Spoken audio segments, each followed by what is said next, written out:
So welcome to this video interview with Dr. Sam Walker. He's Professor Emeritus of Criminal Justice at University of Nebraska, Omaha.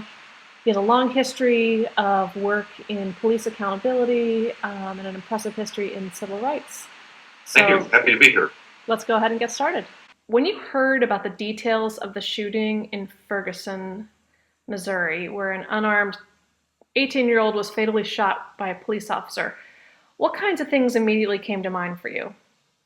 Well, it was no surprise, no shock. These things happen, and they've been happening for years. And so it was, just another incident.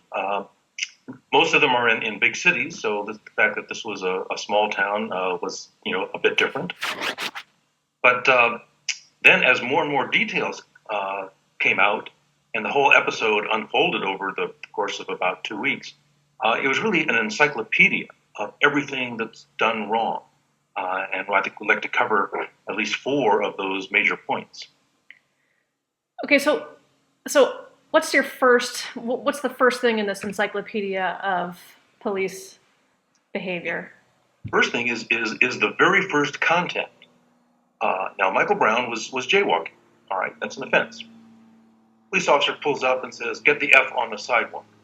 The F word. It's disrespect, it's insult, and so on. If he had said, "Excuse me, sir, you're jaywalking, I'd like to ask you to move onto the sidewalk. You're a risk to yourself and to traffic." Then if the person and Michael Brown had responded, none of this would have happened. And what does happen around the country, day in and day out, people of color, is you get that kind of verbal disrespect on trivial, minor incidents. And it builds up this huge reservoir of distrust and dislike of the police.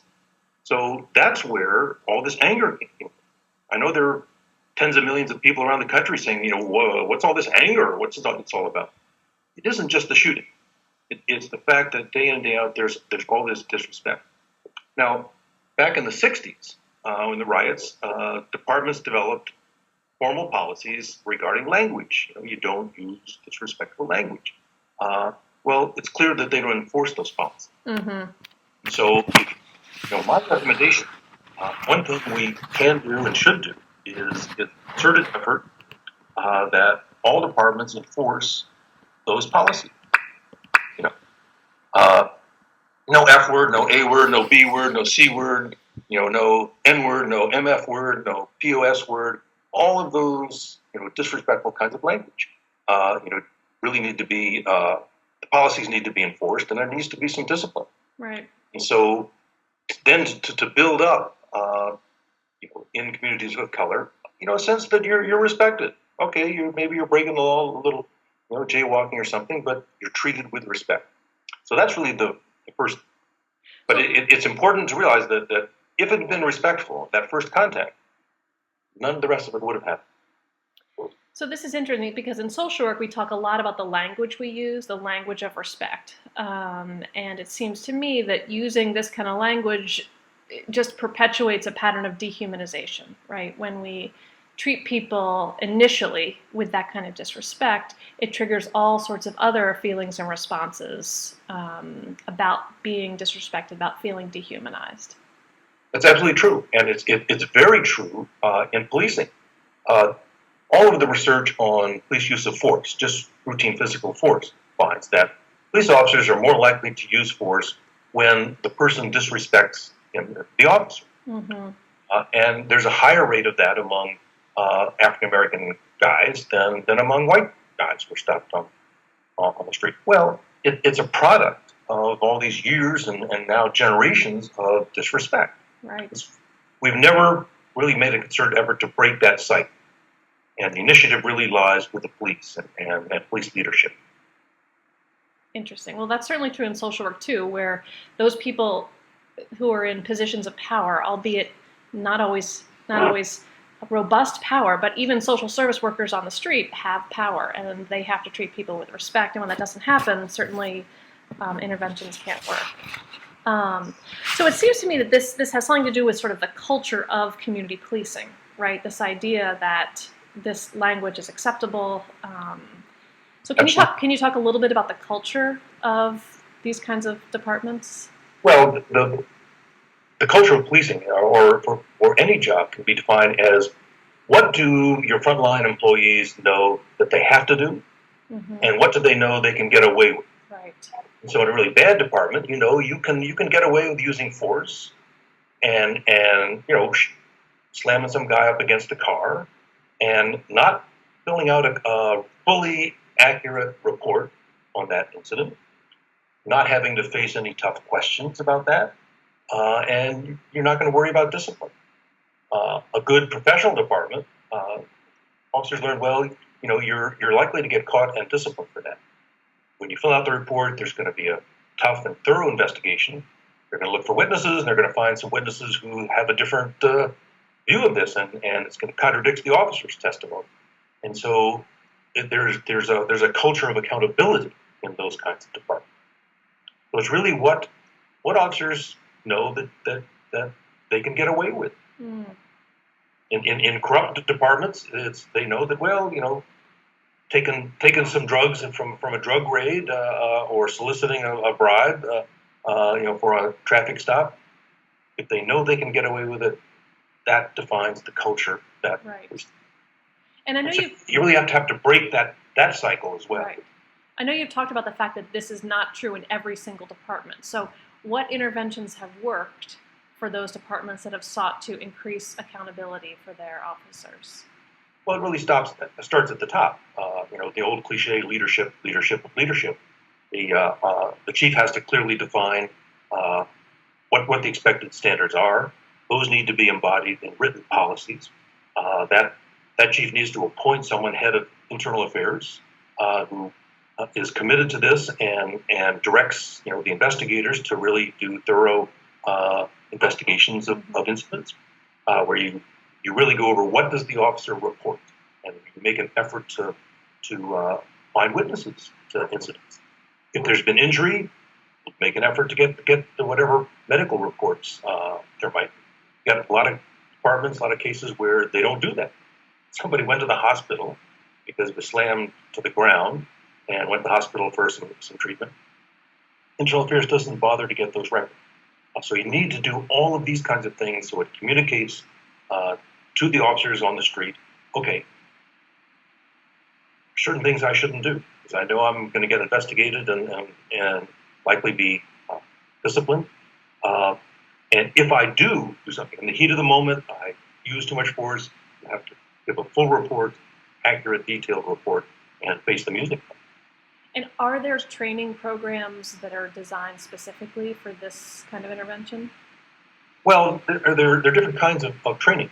When you say police training, most people think police academy. Everybody's seen the movie, right? But in my mind, the most important training is in-service training, required annual in-service training, where you go over these critical incidents and anything new in the way of laws or court decisions and so on. It's very interesting. In California, it was statewide training system.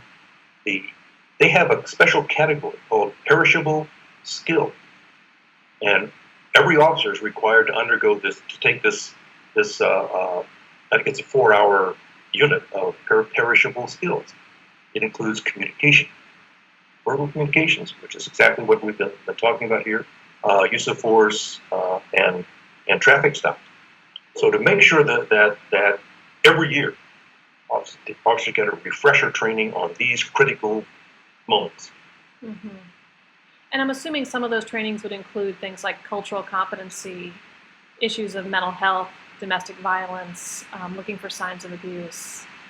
Well, those are all covered in academy training. But again, somebody's on the force for out there on the street 3 or 4 years. That's ancient history. It's gone. And so you really need to build into your in-service training, right? Periodic refreshers on handling domestic violence incidents, handling people with mental health problems.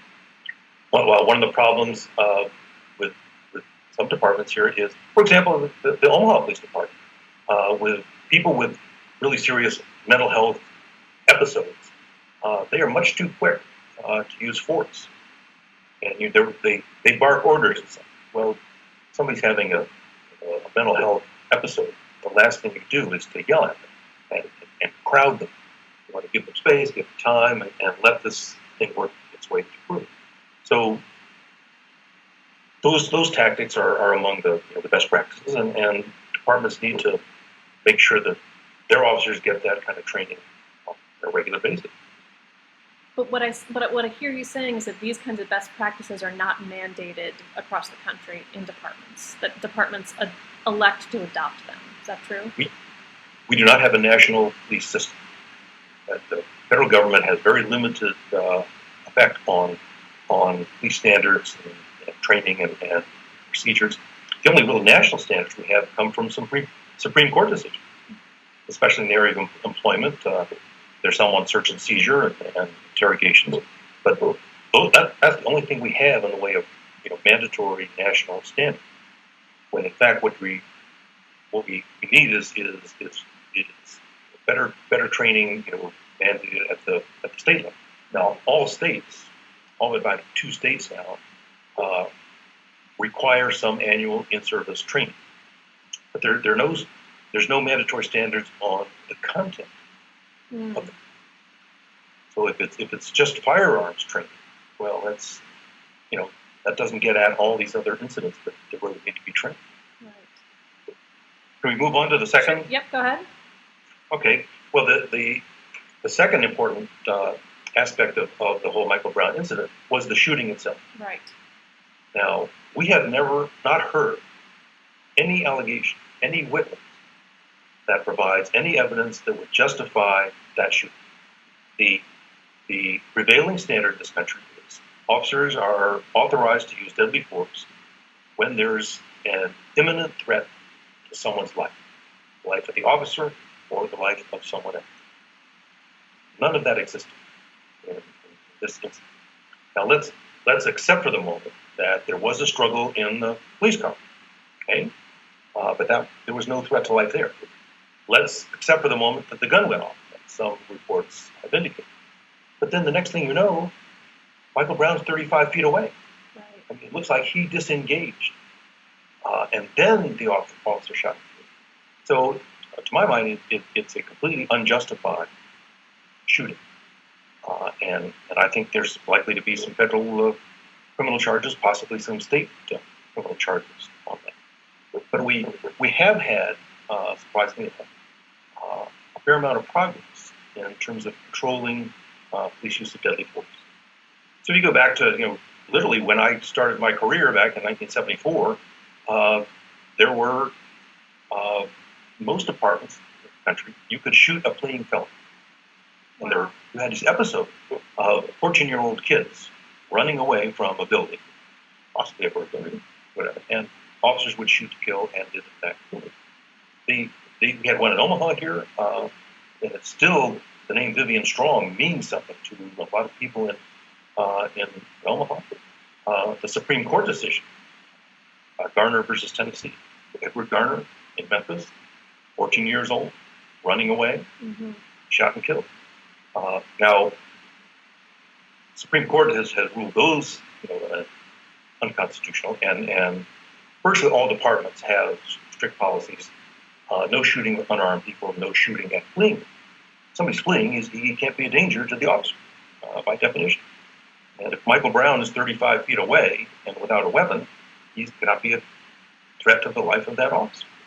So we have, in fact, made some progress.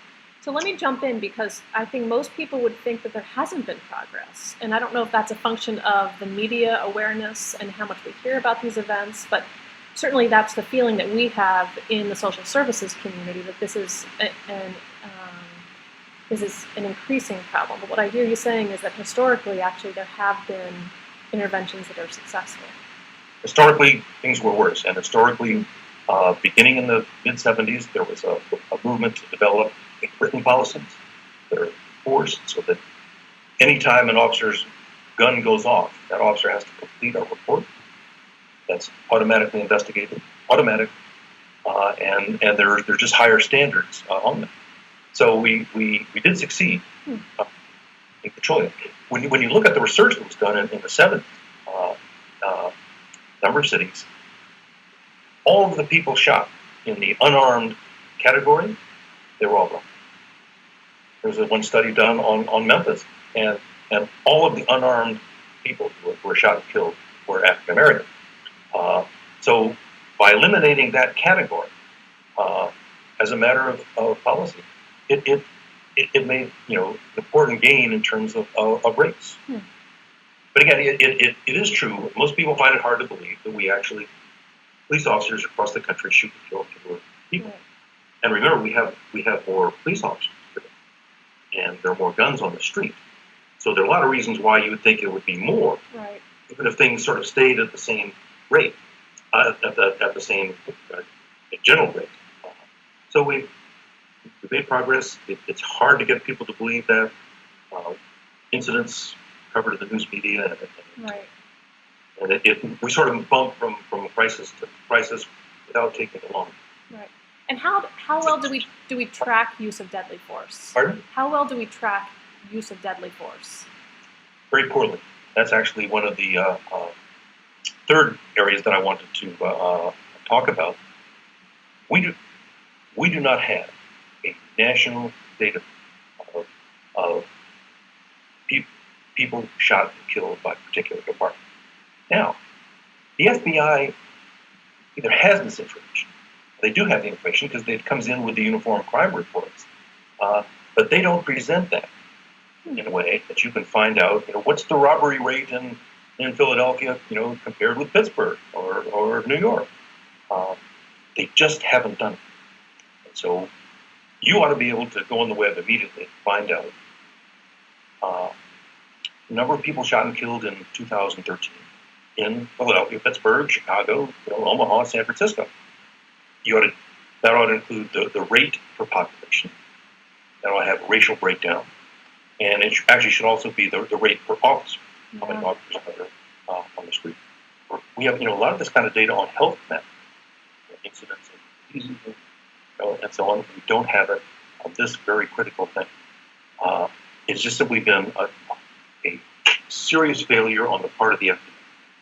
They just don't care. And they haven't taken the time, trouble, to develop that database and present it in a way that's readily accessible to scholars and to the ordinary.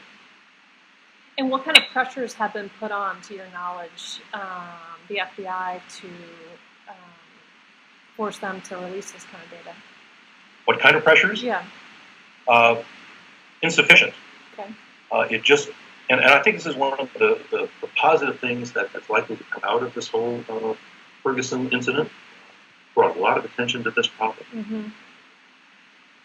Frankly, a dozen calls from news media on this particular issue. Where is it? What? We don't have it? Right. Why not?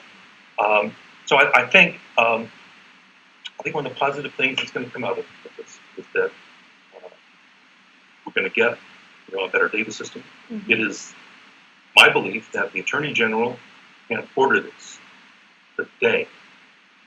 Just simply direct the FBI to collect this information, and if it's not coming in properly from individual departments, direct them to do it along with the standard crime report. Right. Yeah. Well, this seems like a great opportunity for advocacy work, and social workers are often involved in these kinds of projects. So I could imagine seeing some social workers getting behind pushing the FBI to have this data available. It would be a great thing. There are a lot of things that social workers can do in terms of advocacy, especially on the in-service training, right, which again I think is critical, especially on the two issues of people with mental health issues and domestic violence. Domestic violence actually is another area where we've made a lot of progress. In the time I've been a professor of criminal justice, back in '74, the term was just beginning to come into play in police circles. Mm-hmm. Well, there are pretty much every department has a policy on making arrests, what circumstances, who to arrest, What if both sides hit each other? How do you determine which person to arrest? And so we've actually made some good progress there. In the same way that a lot of prosecutors are tougher now on domestic violence issues, we have the whole range of social service supports, counseling programs. Well, it's another area where, despite the headlines, on the media accounts, we're doing things. So I think that advocacy and here it could really be done at the state level. Yep. So there's mandatory in-service training in Pennsylvania, as there is in just about every state. Advocacy on the content of that training. Right. Ensure that possibly every year or possibly every other year there's a refresher course on the basic standards on handling domestic violence and mental health incidents. Right. In social work, every 2 years, for those of us who are licensed, we have to do 30 hours of continuing education training. So there's a long history of how those kinds of things are implemented. Is the standards mandate the content of that training? The content has to be approved by certain organizations, and now we have required ethics training, for example, that you have to get. So there's new child abuse detection that is being mandated, at least in Pennsylvania. While we're in this area, the whole issue of police and people with mental health issues, it's a much bigger problem for police today than it was 20, 30 years ago because of the collapse of our social services. There was the Justice Department investigated the Portland, Oregon, on this particular issue. That those kind of incidents, they were much too quick to use force, use tasers, somebody that's having a breakdown and acting out, and so on. And they interviewed one high, I think it was captain or deputy chief, and he said, back when I was out on the street, we'd get a couple incidents a month. Now you get a couple incidents a day. Right. Well, this is in part related to the deinstitutionalization of our citizens with severe mental illness. So the belief that they should live in the community, and when that's coupled with an economic downturn and changes in social services that can't provide the kinds of supports they need, we do have more police interaction. Well, there's really some good opportunities for advocacy work at the state level. Great. Mandatory training. But there's plenty of room at the city level, lobbying city councils and mayors on what kind of training our police force get, what kind of in-service training, and I really want to emphasize that because it's got to get away from thinking only about police academy, year in, year out, and mayors and city councils have some power to investigate, to see what the training is, and to recommend better training and training on particular issues. Great. A lot of opportunity forward. Great. Yeah. So I know there was one more thing that you said came to mind when you heard initially about this shooting. So can you talk a little bit about that? Yeah, that's this issue of the militarization of it. I think people were really shocked that all these military vehicles and the sniper rifles. That one image, it was the first Wednesday night after the shooting. That was mounted on top of another car, and this rifle with scope and a tripod. I mean, people were thinking, "What is this, Baghdad? This is like a war zone." And this is another area where I think some good things are going to happen as a result of this whole crisis. It sort of brought public attention to this whole issue.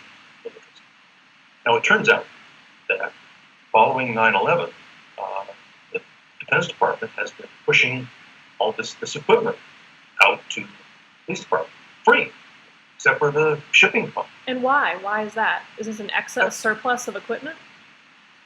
Partly surplus, but also it's the whole homeland security mentality that developed after 9/11. And what I think it's sort of a classic sort of social science experiment of equipment and how you dress, all of that shapes how you think. How you think affects how you interact. And so I'm very concerned about this because it's really kind of blown away the community policing idea. Where, what is our job? Our job is to develop good relations with the people we and be respectful to all people. And it's replaced it with this homeland security where our job is to look for threats to security. And that plus all the equipment, you have departments and individual officers thinking in militaristic terms. Right. You occupy. And those people that person's a threat, that person's a possible. So there's been not quite 180 degrees, but more than 100-degree shift in thinking. Now again, this is another problem that can be fixed. It's my understanding that the Secretary of Defense, actually out here in Omaha, Nebraska, graduated from the university where I taught, the Secretary of Defense can stop this program tomorrow morning. All right, stop it right now, and then we're thinking through exactly what we're doing to really begin to cut down on the amount of equipment and the kind of equipment right. that we're shipping. Now, it is true. Big cities that might be targets for some terrorist attack, you want to be prepared for this kind of thing. Towns the size of Ferguson, you don't need that. So there again, here's another area of advocacy. I think we need to just bombard the president and the Secretary of Defense on this issue. Stop this program. Right. Obama has indicated there's going to be some kind of full-scale review of it. So that again, another area of advocacy in an area that can be fixed. So my larger message here is that I'm concerned that people just throw up their hands and get hopeless. Well, things are getting worse. Police never change. You can't fix this. You can't. And you have to think strategically about breaking it down into particular issues. What are the causes of the problems there, and then how to address them. And it sounds like you've at least given us as social workers some ideas about the historical context and how really we have seen change, we have seen improvement. There are trainings and interventions that work, and some areas where we could partner with our local police departments to continue that forward progress. And again, not throw our hands up, because the goal of social work really is to work towards social justice. And the justice we want is to work against things like dehumanization, right, that comes from just using the F word, to showing up with a sniper rifle, right, to not treating some family member with a mental illness with the kind of respect and care that they need.